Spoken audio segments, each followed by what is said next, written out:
Hello, this is Piedra Luna. This is a collective reading for the next 2 weeks from June 21st to the 30th.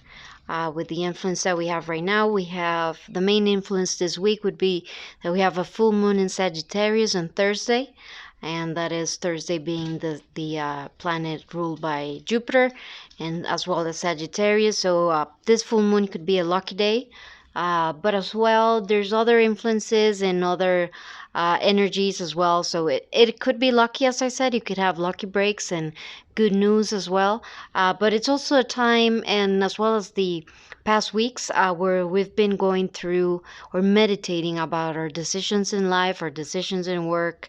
And that's the card that we're looking at right now, which is the card of Temperance, and it's about balance. It's a balancing act. Let me move you here. This is more of the traditional. I'll show you the other cards later on, but this is more the traditional depiction of Temperance card, which is an angel balancing between a cup of gold and one of silver, and it's transmuting a liquid. It's about finding balance.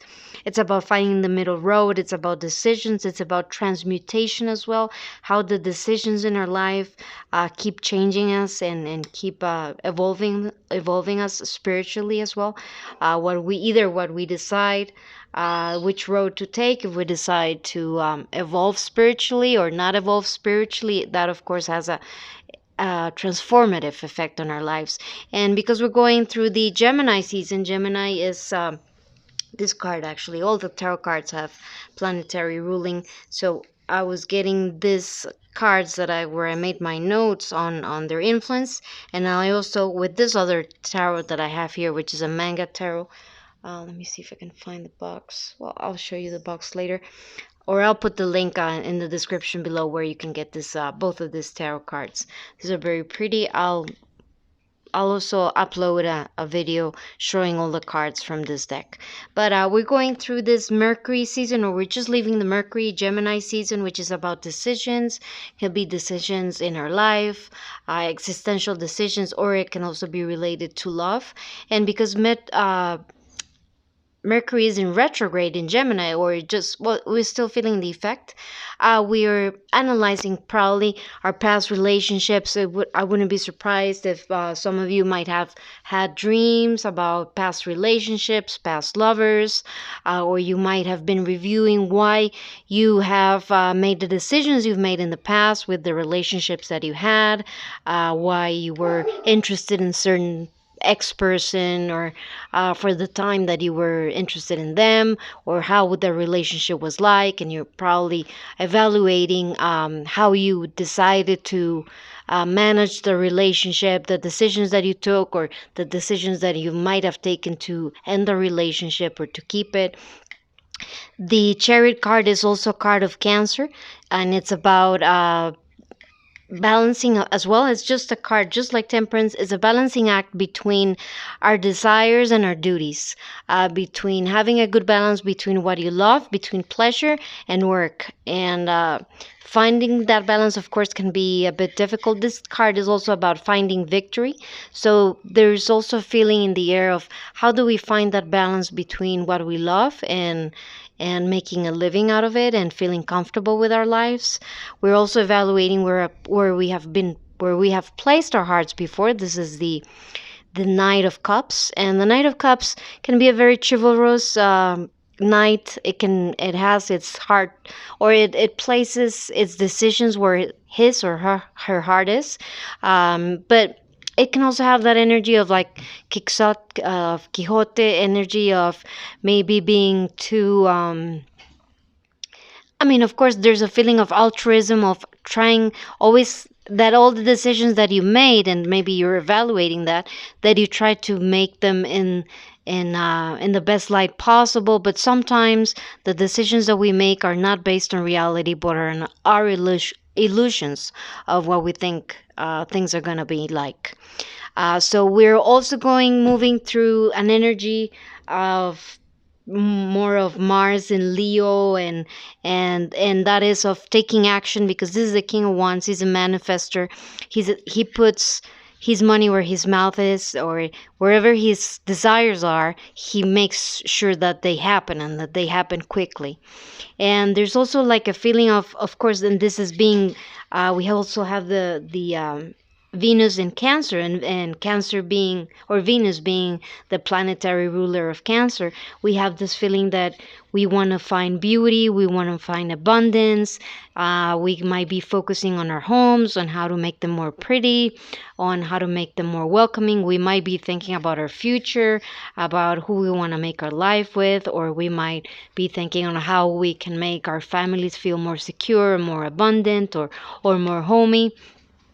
And it's about the energy that we're going right now is about where we place our passions, that they can flourish into abundance and they can give us this comfort for us and for our families and for the people that are around us. This is the Empress. She's about abundance, but she's an evolved energy, of course. The Empress is the queen that has gone through all the different energies, and she has mastered all the different energies, and she's basically unbothered. She's very independent, but of course she also understands that she needs the help of others in order for her kingdom to flourish. So she's very well balanced in that sense.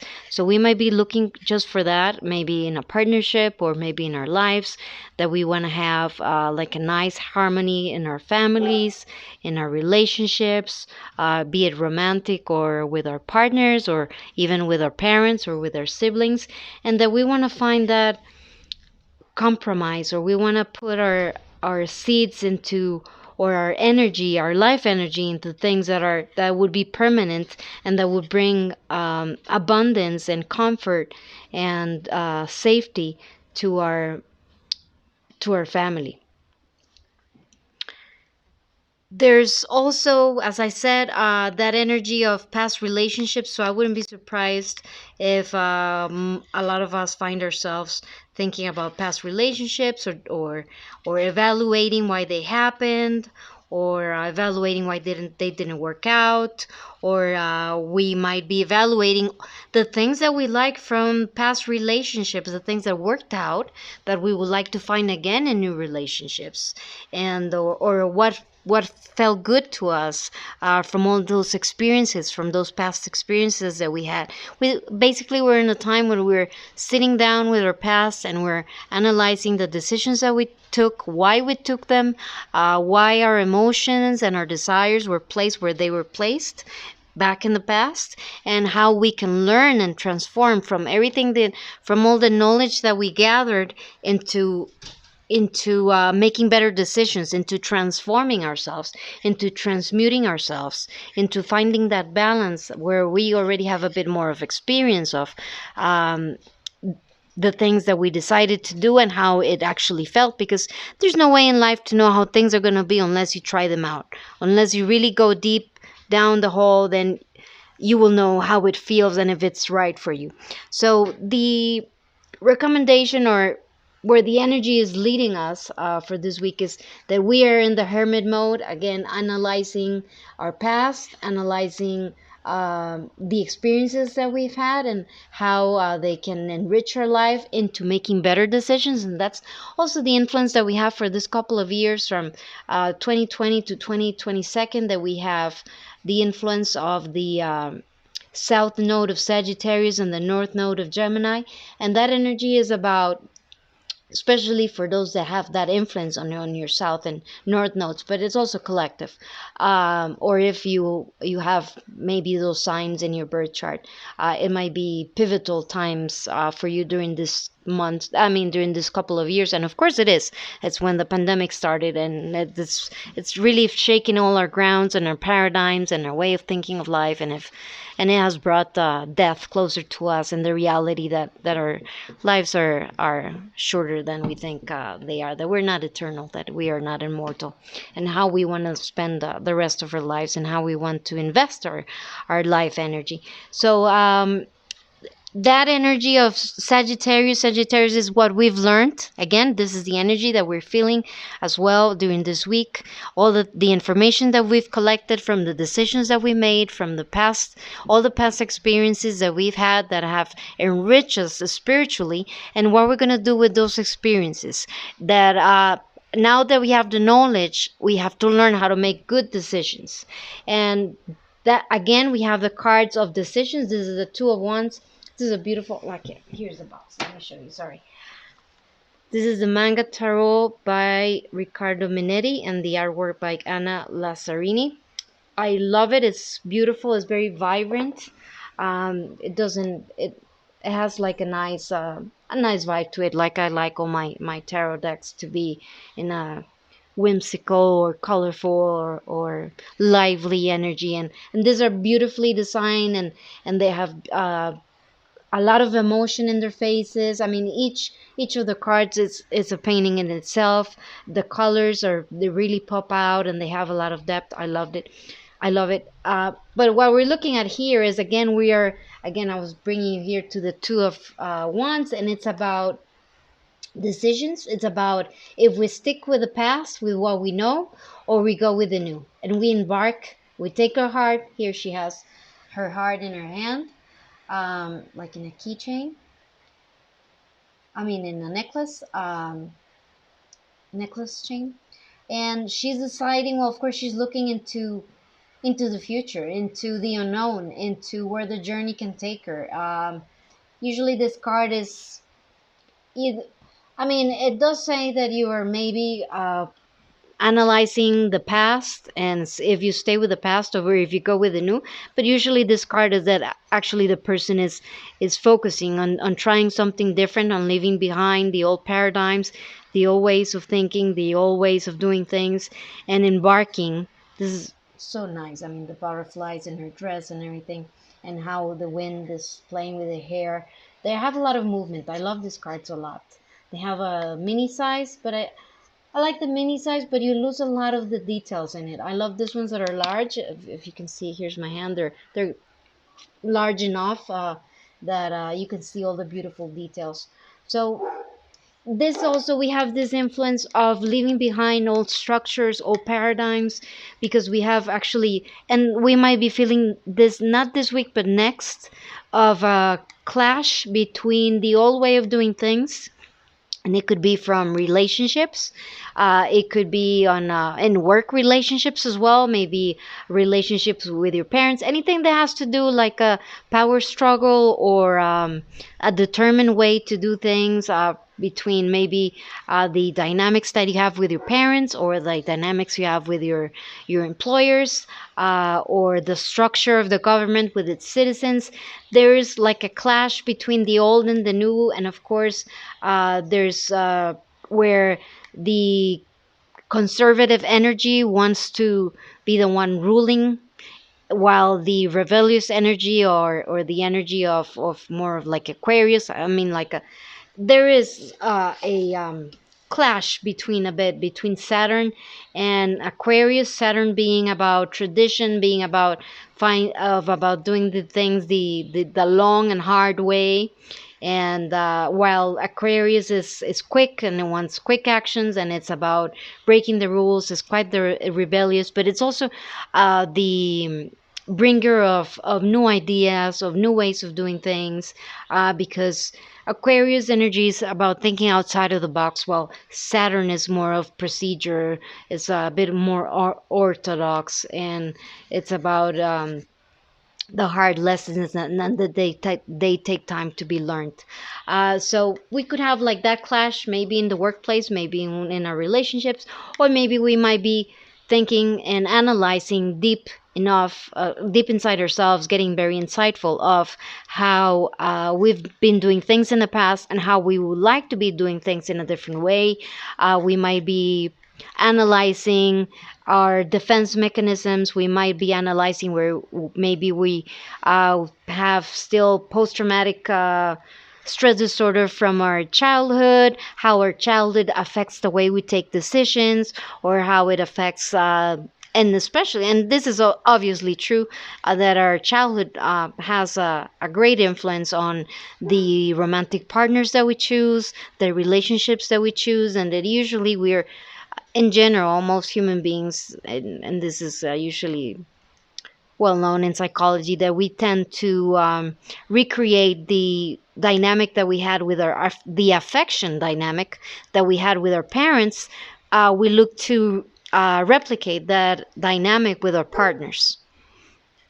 So it's important that we are also looking into that, how the past has affected our, or how our childhood has affected the way we see life, how we guard ourselves, if we're guarding ourselves too much, if we're not letting ourselves be vulnerable, or how that has affected how we take decisions.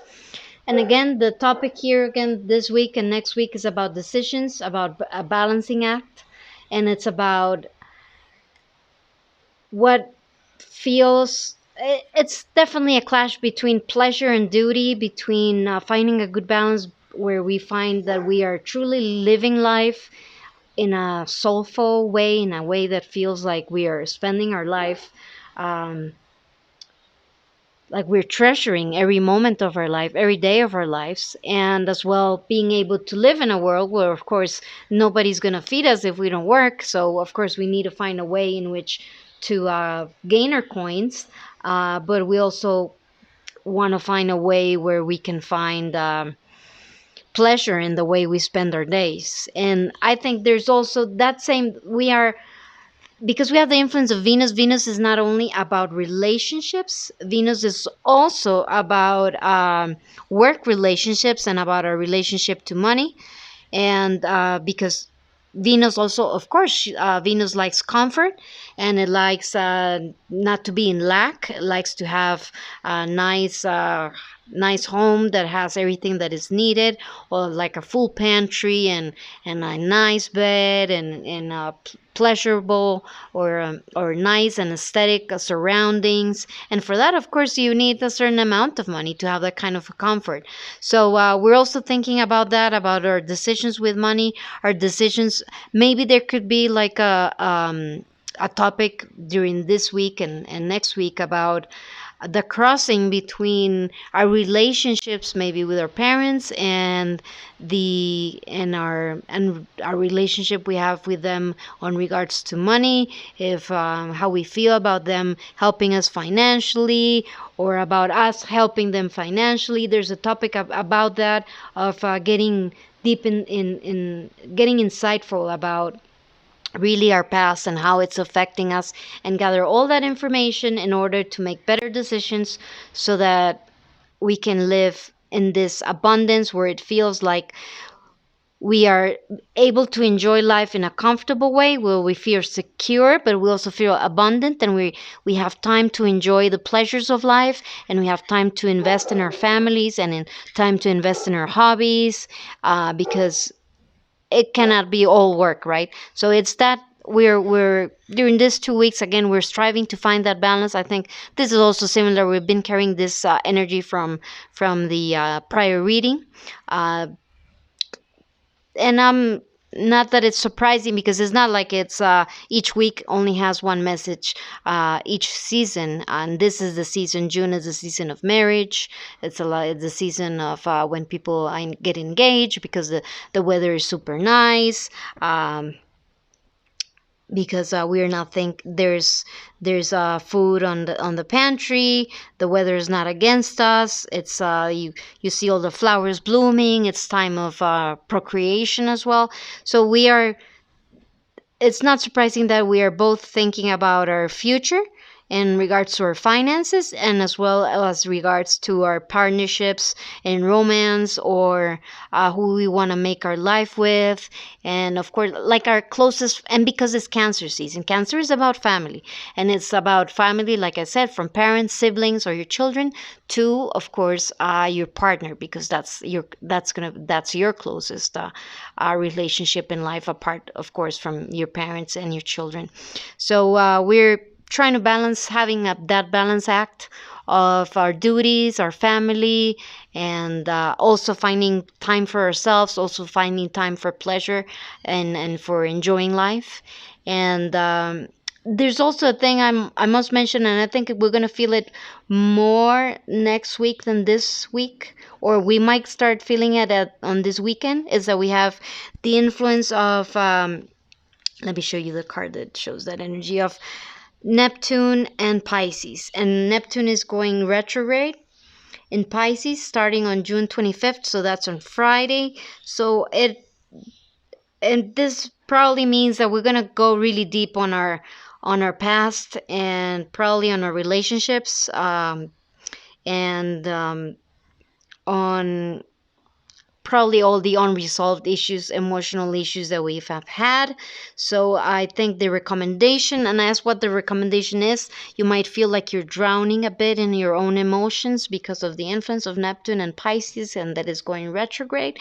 So it might feel heavy. So if you feel like crying, don't be surprised, and it's fine if you need to purge maybe childhood traumas, or maybe unresolved traumas you have from past relationships, or maybe you have to cry about a relationship that didn't work out and you really wanted it to work out, or maybe you come into the acceptance that yes, it felt great to be with that person, but it was a person that was toxic for you, and it just didn't work out. Or maybe you're not yet in both of parties are not yet in the moment in life where you can actually be a good couple. Or maybe it was just a lesson. Maybe it was just a lesson and the person for you is somewhere else, or maybe you are your only person. I mean, there's no guarantee that we are meant to find a partner, and that sounds a bit sad, but it's fine. I mean, we should learn to be our own wholesome selves, and once we find that we're not in that energy where we're looking for someone, where we're like in a needy place, that's usually when things happen, and that's usually when you attract a partner in your life. And even then, that should not be the end goal. The end goal is that you find a nice balanced life that works for you, and that you have an important emotional support network. But that can be with your friends, that can be with your family, that doesn't necessarily have to be in partnership, of course. But the recommendation here is, because we're going to be it's Sagittarius. We still have the energy of Sagittarius, and I'm just as scattered as the energy is. And we still have the influence of Gemini. So that means we're going to be throwing arrows of thoughts all around the place. And because it's still Mercury in retrograde, and it's the Cancer season influence, so we're probably going to go and revisit our past, revisit our relationships, as I said, romantic, with our partners, with our siblings, and we're going to be evaluating them probably with a microscope. And but it's important that we do this process, not in a way where we are going mad and crucifying ourselves, or we just can't stop thinking and thinking and thinking, and we don't make any decisions, or we are like frozen by our past. The important thing is that we meditate on all this energy that we have, or the things that come up during these weeks, and that we take the knowledge that we got from those experiences to create the future that we want to create. And that would be like basically the conclusion of the energy of this week. And it's important because, as I said, we have the influence of Sagittarius, which is a very scattered energy, is throwing thoughts all around. It's making a network of a system of how it works, and it's basically looking at a spider web. And Gemini is an energy that goes from one side to another, to yes to no, yes to no, on regards to decisions. It's very important because of the confluence of those energies, that we decide with our heart what is it that really steers our passion, where do we see ourselves having an abundance, and how do we, or where we want to make the compromises in our lives.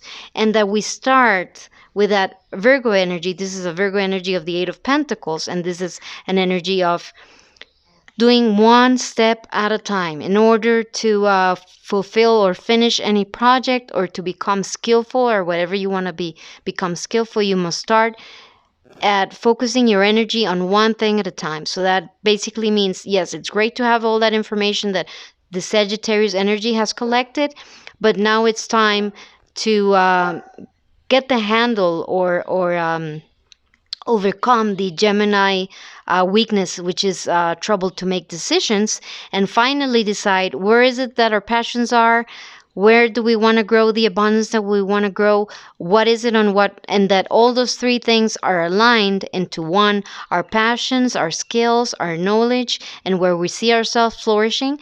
And we start working on that one day at a time, one step at a time, with diligence, with determination, with discipline. And so that would be the energy for this couple of weeks. I'm going to put the details on regards to the planetary influences on the description below, because I think it's better if I write it down.